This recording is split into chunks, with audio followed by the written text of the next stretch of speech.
Hi, welcome to R+B Chats. Hi, I'm Sarah. Sarah Broughton, principal of Roland Broughton Architecture and Urban Design and Interior Design. And I'm here today with one of my favorite people, Joe McGuire. Hi, Joe. Hi, Sarah. How's it going? Thank you. It's going great. Yeah. Cool. Yeah. Well, Joe is an amazing human being. He started his interior design firm in 2005, and we're going to get into some of his background today and what informs his interior design practice. And Joe McGuire Design is based in both Aspen and Boulder. And as I mentioned, it was started in 2005. And we have had the pleasure of collaborating on multiple projects over the years with Joe and his partner Matthew and his firm. And most importantly, we've really enjoyed not only a working relationship, but a very close personal relationship to the point where we call Joe a brother from another mother. So I'm excited to invite Joe, our friend and brother, here today. Yeah. Thank you. So Joe, are you in Aspen today? Yeah, I'm in Aspen right now, which is just great because this time of year it's almost summer and it's just beautiful. I'm so happy to be here. Plus, it's busy. It is. I Yeah. know. Yeah, it's nice. It's nice to have the sunshine. Yeah. Well, I'm going to dive right in. So I think one of the most fascinating things about you is where you grew up. You grew up in Santa Fe on your Aunt Betty's Dude Ranch around a lot of characters throughout your life. And I'm just curious of if you could talk a little bit about how that context inspires your work. Well, I love that. Just thinking about the ranch, which was a sort of it's this tiny little luxury dude ranch that my Aunt Betty created, and she raised me. And when I lived there, she had this great gracious style, and she was sort of uh, uh, what is it, greatest generation? You know, she's part of that what isn't that what it's called, the post the World War II people? Anyhow, she's just part of that old guard. She was like a Yeah, grand old guard. old guard, and had just a very sort of classic way of, you know, she was sort of a grande dame and a wealthy woman who had a very gracious way of being in service to people and her guests. Mm, And so I learned from her how, you know, no matter what your station, you know, whether it's low or high in society, it's just like the value of treating people with so much respect mm, and being humble to the point of being able to like serve them. And I feel like I've brought that into my world. It sort of really informs how I approach my work, how I approach my world. And mhm. one of the things about the ranch, we called it was Rancho Encantado.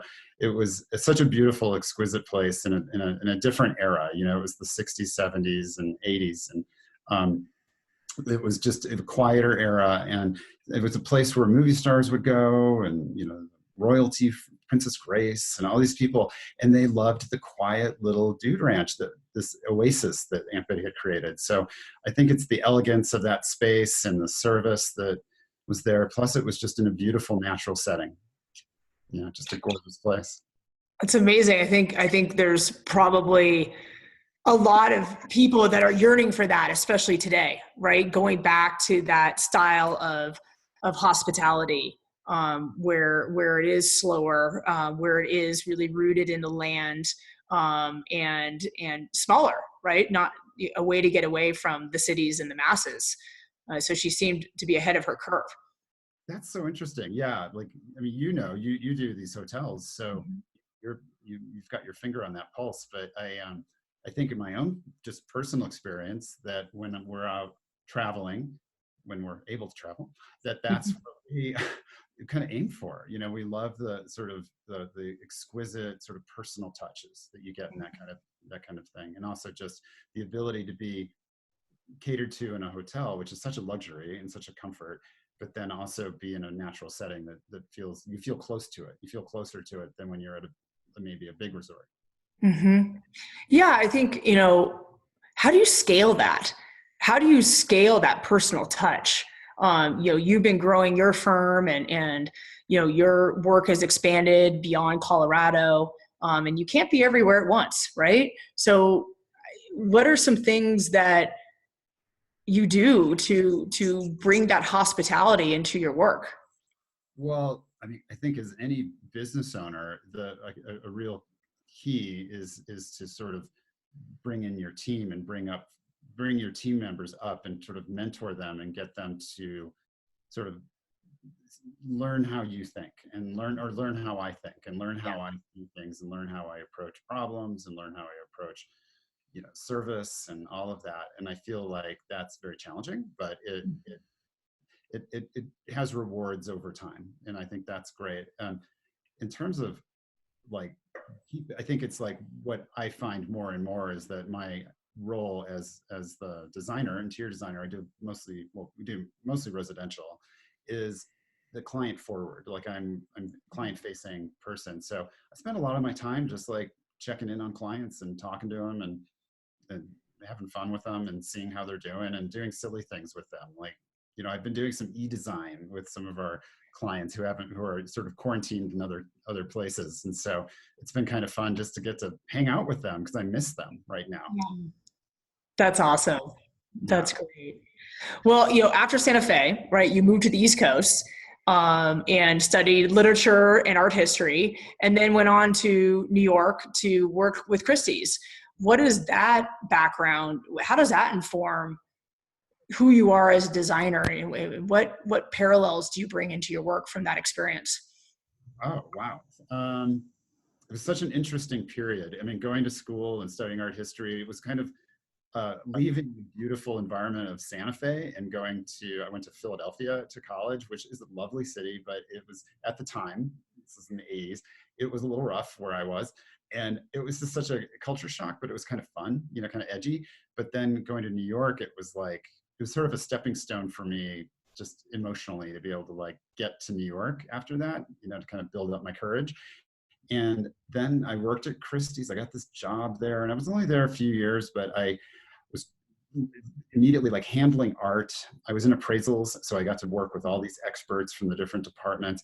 And in many ways, the experience of going to people's homes as an appraiser, or as I was kind of organizing those, was incredible. So I was in apartments on Fifth Avenue. I was in Palm Beach, beautiful homes. And these were, and other places where the people had gorgeous houses with great stuff. And it was like being around people that live with beautiful things. And it's just sort of, it's a really rarefied environment.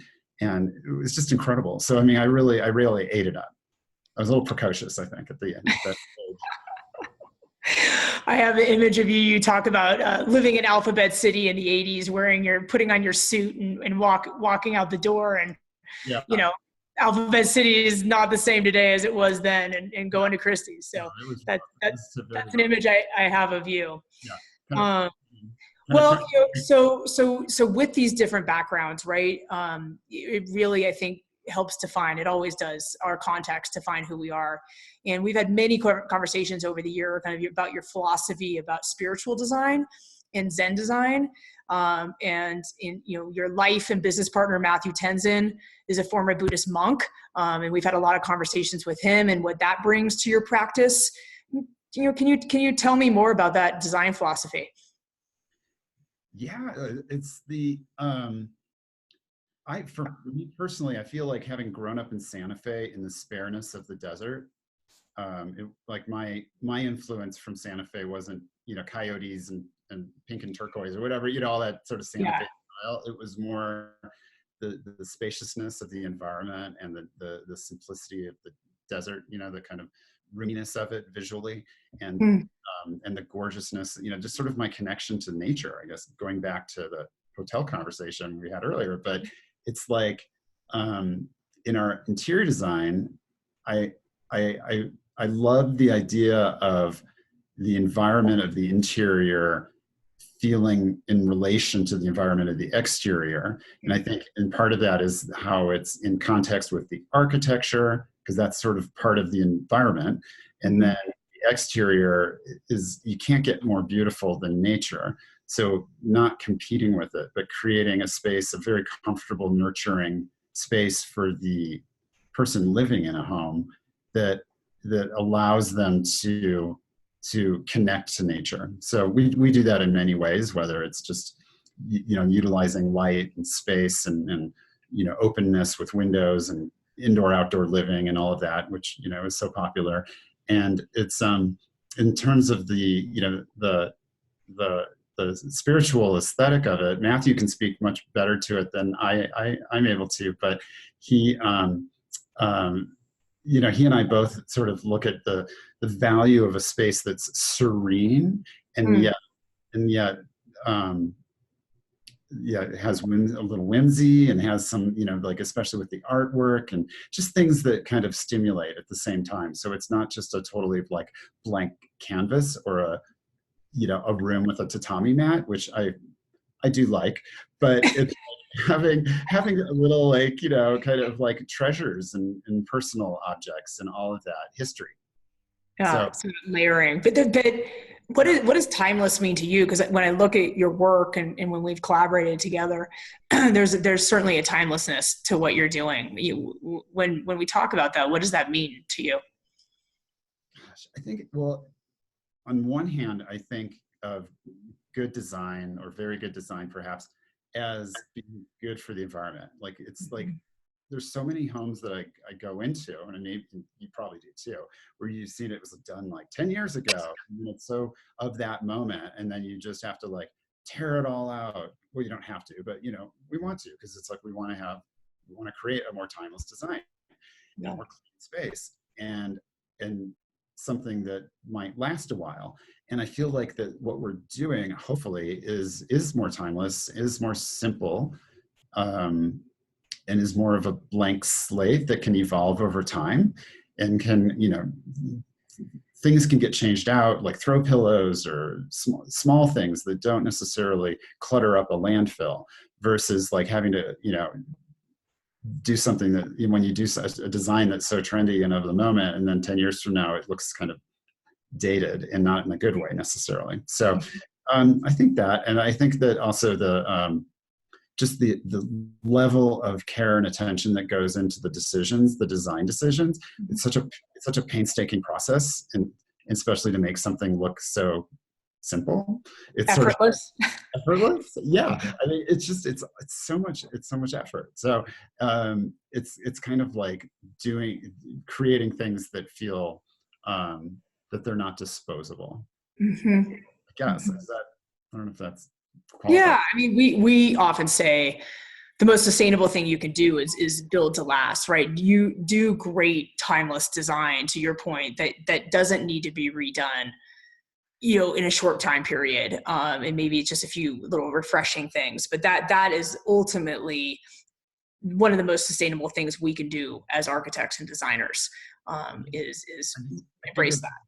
sorry, so like seeing a house by Barragan in Mexico, Yeah. or like a Neutra in LA or something, where you're like, wow, like you don't need to fix, you can maintain it, and you can kind Yeah. of things a little bit, but it's like it's just so well done that you don't, it can be there for 100 and 200 years, and maybe if it's well built, like you said, then that helps it. Well, it kind of goes back to fundamentals of great design, right? And great art. Proportion, scale, these things that are timeless. Yeah. Yeah. It's like our art dealer friend of ours who says, it's like the principles of great art. It's like mastery of light. What you find in every great, piece of art is like mastery of light, energy. There's certain things that are just sort of common, whether, from different periods. And so I think of that with architecture and interior design as well. It's great. It's great. Well, something I've been asking everyone is, we are obviously in a really big period of change right now. Yeah. Um, and so I'm really curious to know, how are you changing, not only as a human being, but as a designer? Yeah, I think this is I think we're early on this experience that we're all sharing as a world, and it's like I think it remains to be seen how everything will change, but we've been embracing just the opportunities and the challenge of diversifying the way we do business. Like we're changing part of our office in Boulder into a little sort of showroom design laboratory that sell out of if we want to, for the local people that can't afford the full interior design. we've been exploring some e-design opportunities to kind of work remotely. And we've been practicing that with some of our existing clients. And so that's sort of, and then we're also exploring the sort of a energy clearing, we call it True Home Designs, and it's a side project that Matthew's been spearheading, and that we will eventually kind of bring into the fold of Joe McGuire Design, or kind of find a way to work more closely with our clients. And it's really an approach that's more like esoteric, energy based. We've both studied shamanism and Buddhism, and it's sort of like bringing in an approach to design and to our homes that's different from just it's like I think we look at it as sort of like starting at the top down, like how do you want it to feel, and then kind of working down from there. I think is it Ilsa Crawford, the interior designer, who speaks about that, like start with how do you want this place to feel? What's your goal here? And then everything works towards that, versus like just strictly function or aesthetic, or something that's a little more kind of, that can come a little later. So I think that's fun. It's like we're having this space, even though we're very busy, just staying on top of all the changes that as a business owner is required just to keep things moving forward. But it's also the opportunities that come from having to kind of be challenged. And we've, as a business owner, like we have gone through the 2008 recession, the 2000, the 9/11. 9/11, yep.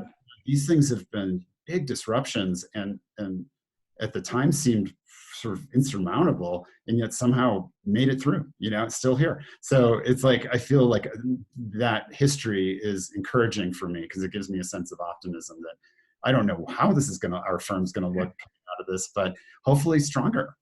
Yeah, I hope so too. And I love the concept of how do you feel, because I think, everyone has a different feeling right now, right? And now it's highlighted. You and I have had conversations, like everything is highlighted right now. And so really getting to the root of that, people's comfort level, and how do they feel going into the space? Do they feel safe? And that safety has a whole new meaning right now to people. And so we as designers, I think, can have a really powerful effect on that, of how people feel coming into the built environment. Yeah, I think so too. It's a great responsibility. And even on a basic level, just going into people's houses with installing furniture in the last few weeks, because things have opened up a little bit, and I've got my mask and my glove, and I'm just taking care of myself, but trying to take care of them as well. And it's just it requires so much care and mindfulness. It's great. Well, Joe, you're a calming human being, and you're a great human being. And thank you so much for all of our collaboration and friendship over the years. And thanks for joining me today. Well, thank you for inviting me. This is just so fun. Well, we'll talk soon. Okay. Okay, bye. Thank you.